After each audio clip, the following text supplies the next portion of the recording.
Во следната тема ќе разговара мојот колега Александар Чомовски, за кого имавме причина да го испратиме дури во Орешани со нашиот линк. Тој ќе го представи својот нареден гостин, еден од најуспешните бизнисмени во Македонија. Чомовски, поведи. Благодарам, Сашо. Пред тоа за нашите гледачи да кажам дека се договоривме, поштувани гледачи, помалку да излеземе од ова црно-бела слика COVID, па нема да работиме, па текстилците се во минуси, угостителите се бунат и така натаму. Постојат одредени тенденции во македонската економија кои може би се мали зрнца, но веројатно представуваат еден голем почеток на можноста македонската економија и во вакви ненормални услови да обстојува. Само да ве потсетам дека вчера, например, Алкалоид ги соопшти своите неревидирани податоци за 9-месечието со значителен обрт на својот капитал, пораст на производството. Слични ситуации има, например, и во конкурентската фирма Реплек, каде што за прв пат се забележуваат значителни финански податоци. Се разбира, за многумина од вас е познато дека банките, како што ние обично велиме, се полни како бродови и она што може би е индикативно или може би позитивна нагласка, нашата IT индустрија, која е една од најпропулзивните и натаму држи добар просек на својот финансиски и економски развој. За да не биде сликата толкава розова, како што предполагам дека критичарите можат да ми се нафрлат, знам дека македонската економија е во минус од 4, дури 5%, дека многу потешко ќе излеземе од оваа деликатна ситуација, зашто реално многу текови во индустријата се закочени. Но, како што реков, ние ќе се обидеме колку за илустрација, многу повеќе колку за каптажа на идеите и на условите во кои се остваруваат бизнисите, да поговориме со неколку предприемачи во наредните неколку недели. Прв да речем на нашата ранг листа е Саво Станковиќ, еден од најпознатите или препознатлив првенец на генерацијата на електротехничките факултети, кој после 40 години и натаму успешно ја создаде и натаму успешно ја води хајтек индустријата. Јас велам хајтек индустрија затоа што, како што сами велите, почнавте од речиси од нула со сопствениот капацитет на памет и стигнавте со денешни резултати дека имате пораст на производството во овие услови, дека и натаму речиси 102%, како би рекол почитуваниот и починат Анди Бајрам, остварувате пласман на своите производи во странство. Господин Станковиќ, што е тоа што ве одржува во кондиција на овие странски пазари, каде што сите велиме има пат на индустријата и таму има запирање на производството? Како успевате да го држите линковите и да го држите нивото на своите пласмани и производство? Првата работа, веќе ја спомнавте, е едукацијата. Значи, јас сум во вокација електроинженер повеќе од 45 години и на пазарите настапуваме со знаење, меѓутоа сето тоа е подкрепето со традиција од повеќе од 40 години и со концепт на постојано инвестирање и држење контакт со светските пазари. Значи, ние немаме никаков пазар во Македонија, соработуваме или работиме за 885 компании секаде во светот, од Америка, Израел, Турција, цела Европа, Русија и така натаму. Инвестираме многу. Никој пат не застанавме во овие 40 години во инвестиции, бидејќи нашата индустрија е таква. Морате постојано да инвестирате и морате да бидете во дослуг со она што ќе биде утре. Не денеска нешто поминало, него тоа што ќе биде утре. Индустријата, електрониката е авангарда на економијата на светот. И Тоа мораме да го следиме и го одржуваме. Другата важна работа, инвестираме во кадрови. Че ние имаме системи за обука на кадрови, како би рекол, ретко која компанија во светот. Значи, тука се носиме со компаниите кои што размислуваат долгорочно. Че ние взимаме ученици или взимаме завршени студенти, инженери и од нив правиме апликативни инженери. Инженери кои што можат да се носат со предизвиците на светот. И затоа и денеска нашите инженери се така барани како компанија, мислам, да работат на најсуптилни проекти од војната индустрија, медицината, автомобилската индустрија, телекомуникациите и што све друго да не накажам. Хайтек стана бренд од Македонија и за Македонија. Овде во Решани, каде пред градијата на 20 на километри се сместени 3 хали. 2016 во февруари мислам се решивте да го пробиете мразот во Бунарџик и да влезете во слободните царински зони.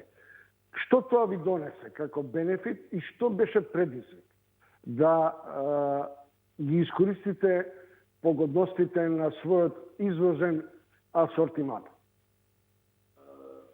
Јас одамна сакав да добиеме таков третман, да можеме да имаме што помалку административно царински процедури, за да го надоградиме нашиот производ. Нашиот производ, овдека што се прави во Решани, е база на практички целата електронска индустрија. Но, за да добиете поголема додадена вредност, значи да заработиме повеќе на база на памет и на база на она што се вика знаење наталожено кај нас, баравме простор или баравме ситуација каде што можеме тоа да го направиме. Во Орешани не можевме тоа да го направиме, бидејќи излегуваме надвор од рамките на законите кои што беа тогаш, да немате такви царински процедури, да не плаќате данок и да не плаќате царина на увезениот репроматеријал. Тоа ни се овозможи во Бунарџик. Че во Бунарџик ние имаме потпуно исти третман, како што се странските инвестициони компании и тогаш на прашање на тогашниот премиер дали ние би инвестирале во тие слободни зони, јас одговорив позитивно.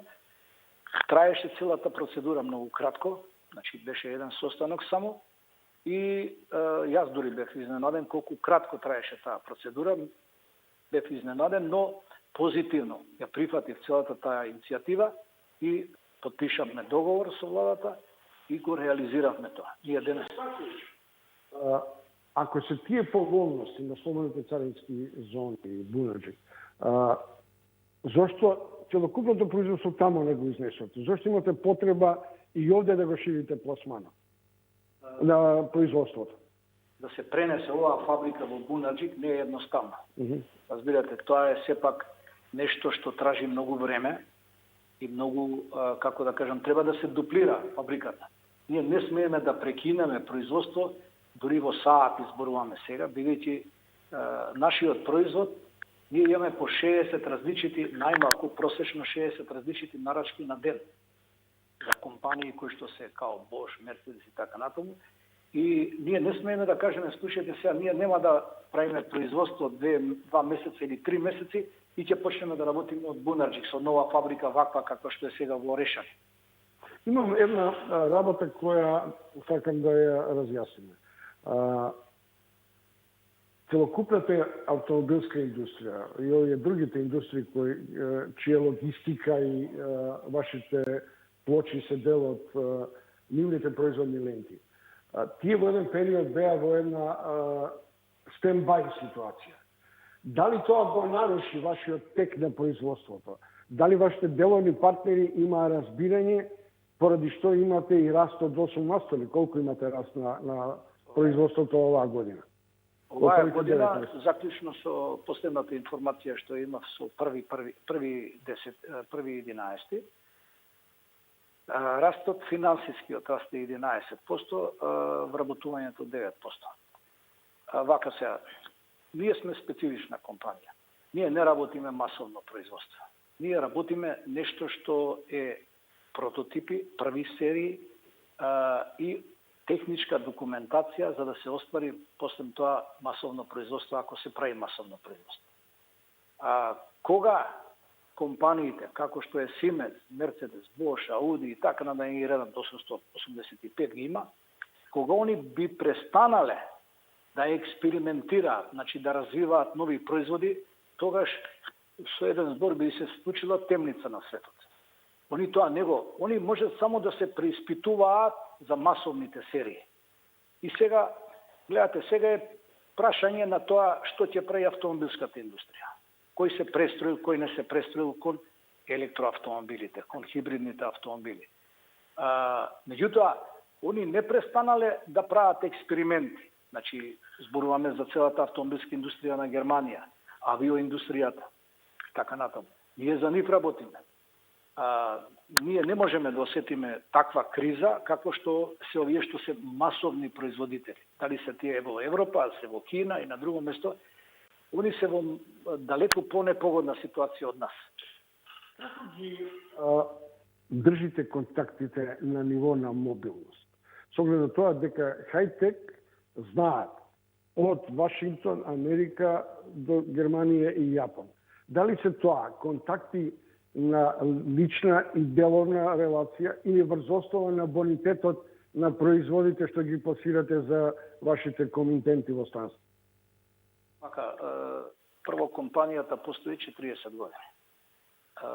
Ние имаме комитенти секаде во светот и првото правило е производот најдобро да презентира и рекламира. Ние секоја втора година, за жал оваа година не се случи сајмот во Минхен заради ситуацијава, настапуваме на најголемиот сајм на светот во Минхен, електроника се вика. Тамо доаѓаат стотици илјади познати, да речеме, фирми и клиенти. Меѓутоа, едно е сигурно, ако не направите добар производ, ако имате незадоволен купец, ќе ви се случи онаа изреката што вика добар глас далеку стига, а лош уште подалеку. Значи, ние имаме реклами позитивни од нашите купци.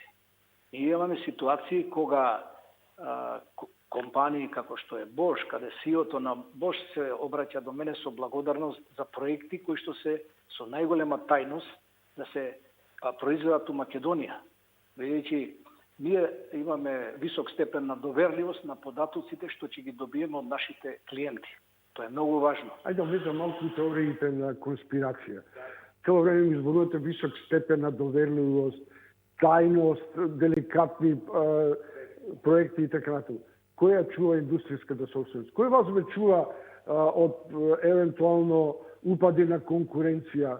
Вие сте под присмота, да речем, на БНД, на ЦИА, за да можат да бидат сигурни дека тоа што го правите е строго содржано и од аспект на техничкото производство и во однос на тајност.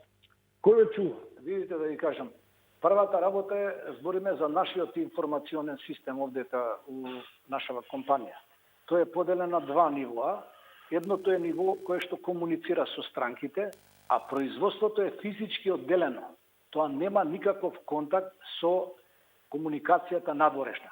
Тоа е првата работа. Значи, ние имаме сертификат за 25.000, по кој што гарантираме за податоците на клиентите.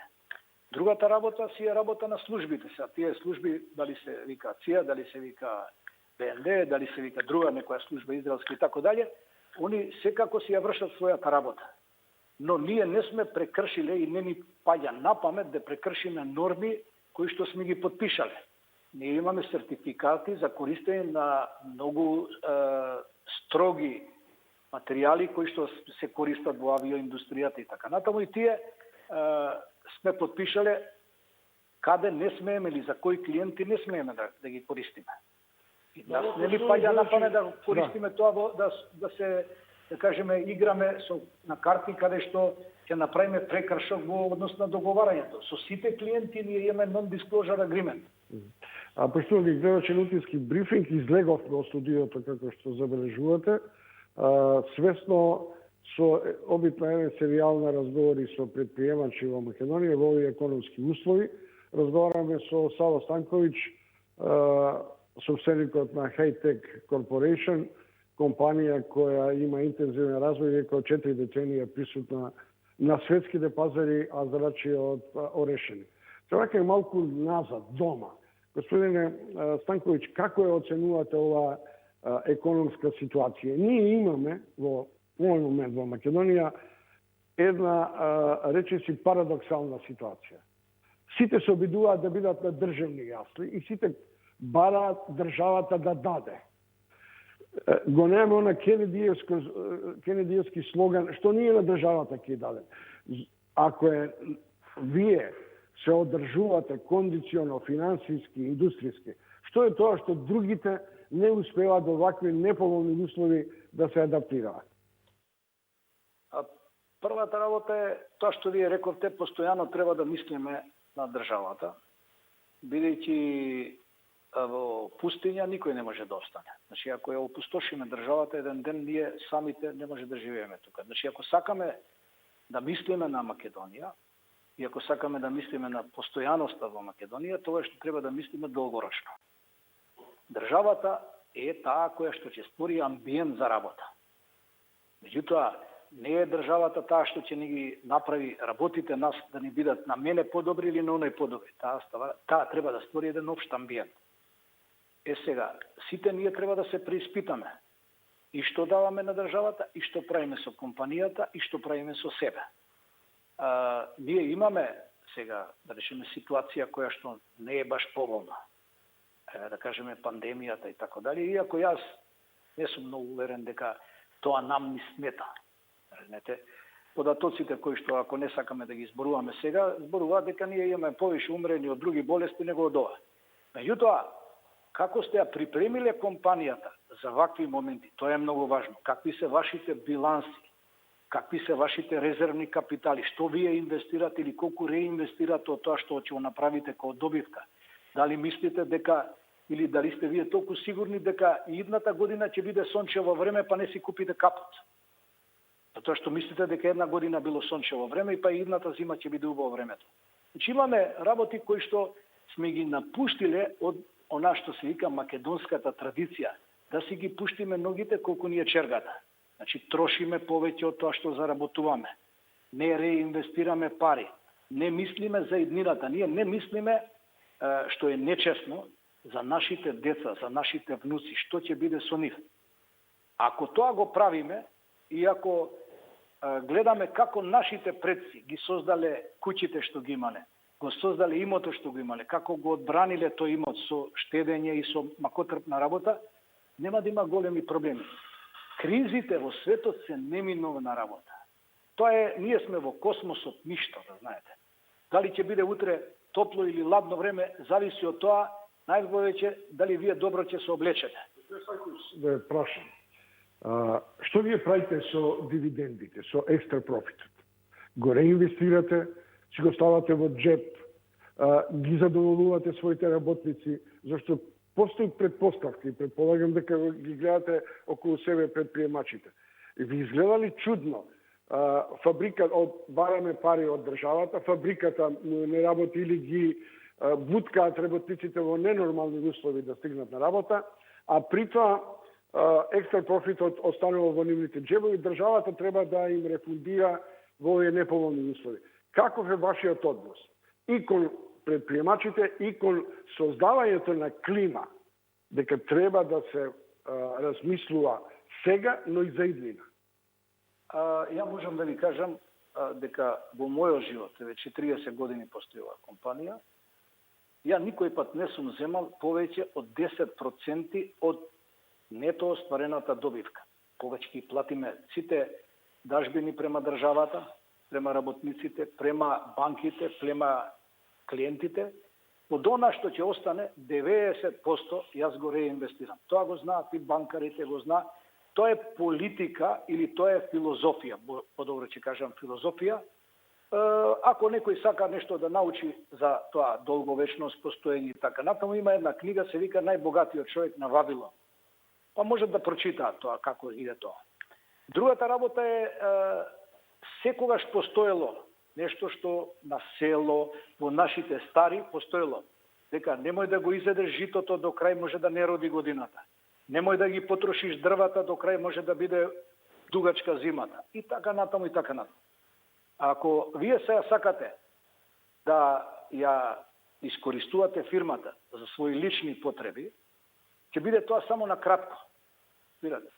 А подобро е, Езоповата приказка е многу јасна, разбирате, со кокошката и златните јајца, разбирате, ама народот сега е дојден во една ситуација да не ги почитува сугестиите, приказките, она што викаме советите на постарите. Ако тоа го следиме ние како историја, не можеме да имаме проблеми. Верујте ме, кризи ќе има. Можда ќе има и поголеми. 2008 година беше криза голема. Оваа криза, ја предпоставувам, према она што го читам во свет, тек започнува. Пандемијата или ова е само, како се вика, увертира. Финансиската криза е поголема. А финансиската криза може да ве погоди ако вие не сте работеле домачински или ако целиот живот не го посветувате како што треба. Јас се уште станувам од 10 до 5. Се уште сум прв на работа у 6 часот и се уште работам до 16 часот.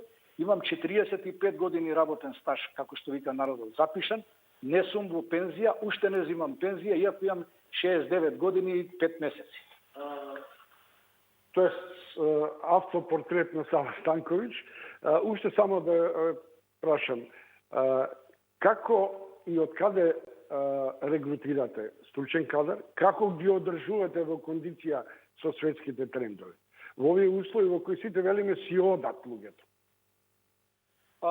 Прва работа е дека Македонија се уште има кадар кој што се изфрлува од универзитетите. Се разбира, не е како што беше, да речем, на 80-тите години, кога критериумите на студирање, оценување и така натаму беа многу построги. Меѓутоа, ние имаме систем, кај нас зборувам за систем, и тоа е многу важно луѓето да го разберат. Образование на кадрите. Ја гледате и оваа просторија. И другиот систем на вработување на луѓе од првиот ден. Значи, од првиот саат кога ќе дојде кај нас, некој е вработен. И кога е на тренинг, е вработен и зима плата. И мислиме долгорочно и за неговото образование, и за нас. Кај мене во фирмава нема никакви, да речеме, предрасуди околу полот на вработениот. Дали се мажи или жени. Од која националност е, која возраст е. Ја имам овдека се уште вработени, дури еден од нив е постари од мене. Знаете, че има 78 години, сака да работи, одличен инженер и работи. И јас сум му исто така благодарен за тоа што го прави. На крајот, можда е важно, можда е неважно, јас добар дел од моите работници, поише од 37 се тука, имам животно осигурување. Значи, уплаќам пари кои што ќе ги добијат после 10 години, меѓутоа тоа не се мали пари, некои од нив ќе заработат стан, 80 години лојалност во компанијата. И тоа го правиме се за да имаме нешто што се вика win-win ситуација. Да не биде ситуацијата компанијата или јас да добијам, а они да не добијат. И обезбедуваме, ја имам вработени што овдека работат 36 години, 34 години, 23 години, 30 години. Господин Станковиќ, нека е приватно. Да. Знам дека двата сина ги школувавте во најпрестижните американски универзитети, зашто подолго време сме разговарали и следам. Се вратија во Македонија или останаа по светските патишта на својот бизнис и логицирање? Не, моите два сина се тука во компанијата, ја водат компанијата, практички, едниот е директор на производство, другиот е директор на финансии. Јас сум само, како да кажам, логистика или испомош во сите оние работи кај што им требам. Меѓутоа, они успешно ја водат компанијата. Можам да кажам дека јас можам да бидам одсутен од компанијата колку сакам. Компанијата сигурно ќе работи исто така добро. Јас сега работам да ги спремам моите внуци. Ја имам 3, сега се тие веќе на возраст 9-8 години и 1 година и сега работам со нив. Затоа што, како што на емисија изјавив, ќе сакам да се сретнам со внуците во компанијата. И мене ми е многу важно нив да ги образувам како што ги образував синовите, значи на престижни универзитети, но уопште ниедно мое дете никогаш не помислило да остане у странство. Господин Станковиќ, благодарам за гостопримството. Поштовани гледачи, наутински брифинг, следевте разговор, интервју со Сава Станковиќ, собственикот и основач на Хайтек, една престижна компанија која е пласирана на светските и во светските индустрии со своите вградени производи. Сашо Дановски, се надевам дека ќе одржиме едно ниво на тамошна идеолошка форма бизнесот во овие кризни состојби.